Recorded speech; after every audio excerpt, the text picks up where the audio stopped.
Olá, sexto ano, tudo bem com vocês? Estou aqui novamente gravando mais uma videoaula, desta vez uma videoaula revisional dos gêneros textuais que nós trabalhamos na primeira etapa. Primeiro nós veremos capa de revista, depois textos reguladores, fábula e por fim HQ, ok? Vamos começar?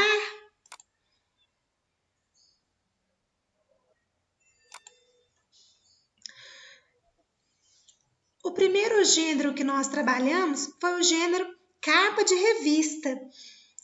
Por que esse gênero é muito importante? Porque é a primeira leitura que a gente faz desse periódico. E ele é estruturado aí em várias partes. E é isso que nós vamos ver na aula de hoje. Tudo bem?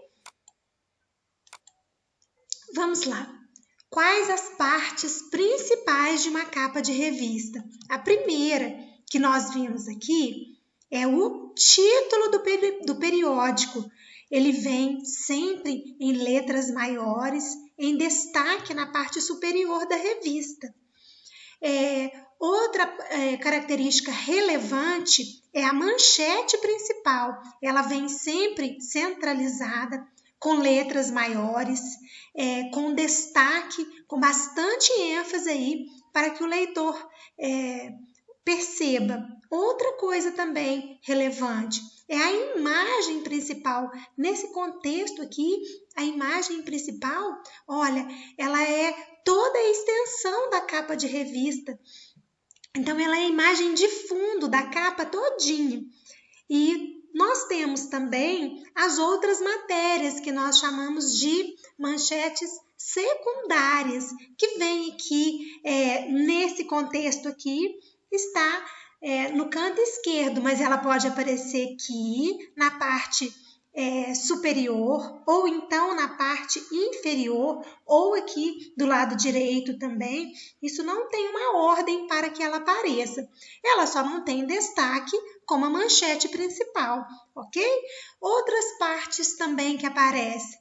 A editora responsável pela publicação, a data, o preço também da revista, que vem aqui com o código de barras, tá bom?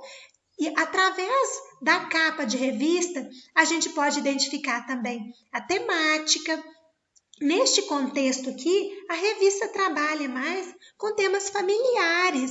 Então, logo, o público-alvo são pessoas, principalmente, que têm em casa crianças.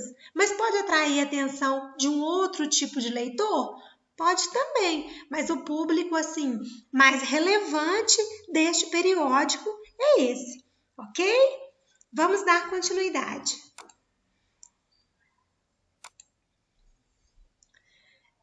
O objetivo da capa de revista, o objetivo central da capa de revista é chamar a atenção do leitor para que ele adquira esse periódico.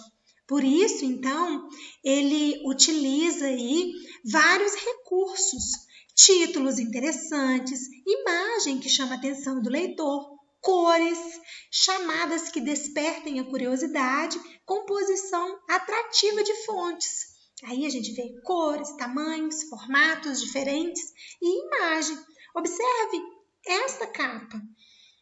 Quando a gente olha para ela, a imagem não verbal nos chama mais atenção do que o próprio título da revista? Pois é, nós temos aqui uma imagem de uma criança com aspecto saudável, olha, comendo uma comidinha saudável. Isso chama a atenção de um leitor. Imagina uma mãe e um pai que tem filho que só come guloseimas, vê essa capa de revista e pensa: nossa, a solução dos meus problemas acabaram. Eu preciso dessa revista para ensinar meu filho a comer. Então, a capa de revista é algo muito bem pensado, porque é a partir dela que vai depender aí a venda do periódico. Outra coisa que nós vimos, um dos recursos utilizados na composição de uma capa de revista é a multimodalidade. Mas o que vem a ser um texto multimodal? nós vimos nas nossas aulas que um texto multimodal nada mais é que a junção da linguagem verbal, que são as palavras, com outros elementos atrativos, imagens, formato de letras, cores, para chamar a atenção do leitor, ok? Aqui nós temos um exemplo de um texto multimodal, conforme eu já expliquei para vocês. Olha, a imagem, né, juntando com a linguagem verbal, passou aqui uma mensagem de que dentro desta revista tem uma matéria que se refere a crianças que se alimentam corretamente, que se alimentam de produtos saudáveis. Mas como que eu inferi essa mensagem? Através da leitura dos dois textos, que é a imagem e é o título da matéria. Dando continuidade, nós vimos também no capítulo 2 aí do nosso livro, do volume 1, os textos reguladores. O que vem a ser os textos reguladores? Texto regulador, ele determina regras que devem ser seguidas por outro grupo de pessoas. Onde que a gente encontra isso? Em leis, estatutos, instruções de jogos, cláusula de um contrato. E qual é a principal característica deste texto regulador? Verbos no modo imperativo, ou seja, verbos que indicam ordem, pedido. Nós trabalhamos esses tempos verbais aí, né? Aliás, esses modos verbais, quando tratamos dos textos reguladores. Dando continuidade, esse aqui eu acho que é um dos gêneros mais gostosos de trabalhar, porque é um gênero assim que nós podemos brincar, né?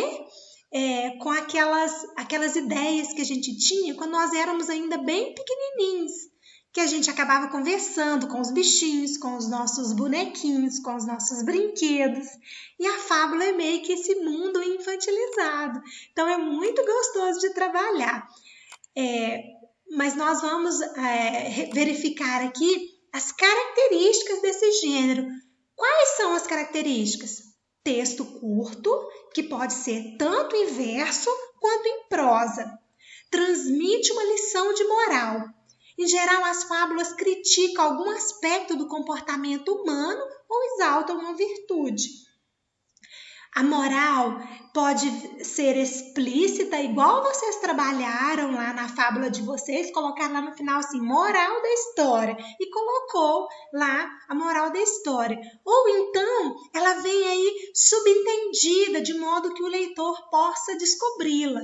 Mas em relação à fábula para o 6º ano, a gente trabalha muito mais com essa moral explícita do que ela no texto para que o leitor subentenda, tá bom? Outra característica, os animais como personagens e são atribuídos a ele características e comportamento dos humanos. Isso vocês souberam desenvolver muito bem, porque os textos ficaram maravilhosos. Continuando, aqui nós temos as particularidades do texto. A primeira coisa que nós vamos tratar aqui os elementos desta narrativa. Nós temos o narrador, que pode ser tanto narrador observador como narrador personagem. Temos os personagens, que são os participantes da história, o tempo, o espaço e o enredo. O que vem a ser um enredo? Um enredo é quando eu monto uma história, né, com a situação inicial, o conflito, clímax e desfecho. O que vem a ser a situação inicial? É quando você apresenta ali para o leitor a informações assim relevantes sobre a história. Você apresenta os personagens, você apresenta o espaço, o tempo, né? E depois da situação inicial vem ali o conflito, ou seja, que é a quebra do sossego daquele personagem. É quando você coloca um problema na vida dele. É um momento em que aparece situação que faz com que o personagem saia daquela zona de conforto, ok? E o clímax, Clímax é o momento mais tenso, é o momento mais importante da história. E por fim vem o desfecho, que é a resolução do conflito, não é? Outra coisa importante que nos textos narrativos precisam ter é a coerência e a coesão. Mas o que vem a ser coerência e coesão? Coesão é quando as palavras elas são harmoniosas entre si. O que quer dizer isso? Nós já trabalhamos lá com o nosso PRET na língua portuguesa, lembra?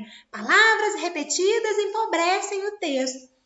Quando você tem cuidado em não ficar repetindo sem parar a mesma palavrinha, por exemplo, eu tenho um substantivo lá e eu não quero ficar repetindo ele a todo tempo. Aí eu coloco um pronome.